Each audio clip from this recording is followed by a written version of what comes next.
ஜிஎஸ்டியில் new registration number எடுக்கும்போது registration ப்ராசஸில் ஒரு முக்கியமான அப்டேட் வந்திருக்கு. அது என்னன்னு பார்க்கலாம். Form GST REG 01 application submit பண்ண பிறகு அப்ளிகண்ட்டுக்கு இப்போ நான் சொல்ல போகிற 2 லிங்க்கில் ஏதாவது ஒன்று இமெயிலில் வரும். ஃபஸ்ட்டு ஒன் வந்து ஓடிபி லிங்க்.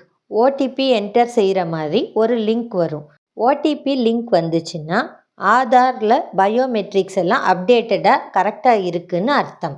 அந்த மாதிரி வந்துச்சுன்னா அதில் உங்களுக்கு வந்த ஓடிபியை என்டர் பண்ணி ஏற்கனவே நம்ம செய்துட்டு இருக்கிற மாதிரி GST registration application process proceed செஞ்சு கம்ப்ளீட் பண்ணலாம். செகண்டாக இன்டிமேஷன் இமெயில் வரும். அதில் ஜிஎஸ்டி சுவிதா கேந்திராவை விசிட் செய்வதற்காக அப்பாயின்மெண்ட் புக் செய்ய ஒரு லிங்க் வரும்.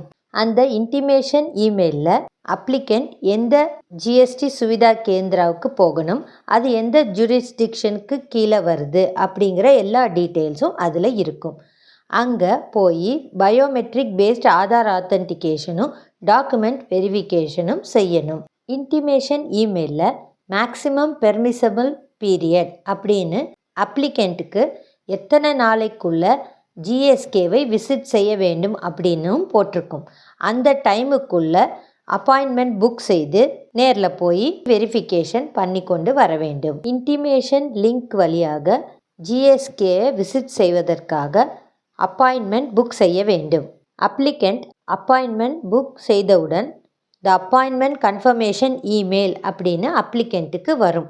அதில் நீங்கள் சூஸ் பண்ண ஷெட்யூல் படி அந்த ஜிஎஸ்கேக்கு நேரில் போய் பயோமெட்ரிக்ஸும் டாக்குமெண்ட்ஸும் வெரிஃபிகேஷன் செய்து கொண்டு வர வேண்டும். ஜிஎஸ்டி சுவிதா கேந்திராவுக்கு விசிட் செய்யும்போது அப்ளிகண்ட் கண்டிப்பாக இந்த டீட்டெயில்ஸ் டாக்குமெண்ட்ஸ்லாம் கொண்டு போகணும். அது என்னென்னா, முதல்ல அப்பாயின்மெண்ட் கன்ஃபர்மேஷன் இமெயில் வந்ததில் அந்த அப்பாயின்மெண்ட் கன்ஃபர்மேஷன் இமெயிலோட காப்பி, அது ஹார்ட் காப்பியாகவும் இருக்கலாம், இல்லாட்டி சாஃப்ட் காப்பியாகவும் கொண்டு போகணும். ரெண்டாவது, இன்டிமேஷன் இமெயிலில் வந்த ஜூரிஸ்டிக்ஷன் டீட்டெயில்ஸ் அதை கொண்டு போகணும். Third, Aadhaar card, PAN card original copies கொண்டு போக வேண்டும். ஃபோர்த், இன்டிமேஷன் இமெயிலில் சொன்னபடி அப்ளிகேஷனோட எந்தெந்த டாக்குமெண்ட்ஸ் அப்லோட் செய்தோமோ அந்த எல்லா டாக்குமெண்ட்ஸோட ஒரிஜினல்ஸையும் எடுத்துகிட்டு போகணும். ஜிஎஸ்டி அப்ளிகேஷன் ஃபார்ம் REG 01க்கு ஏற்ற மாதிரி அப்ளிகன்ஸ், அதாவது ப்ரொப்ரைட்டர்ஷிப்னா ப்ரொப்ரைட்டர்ஸ்,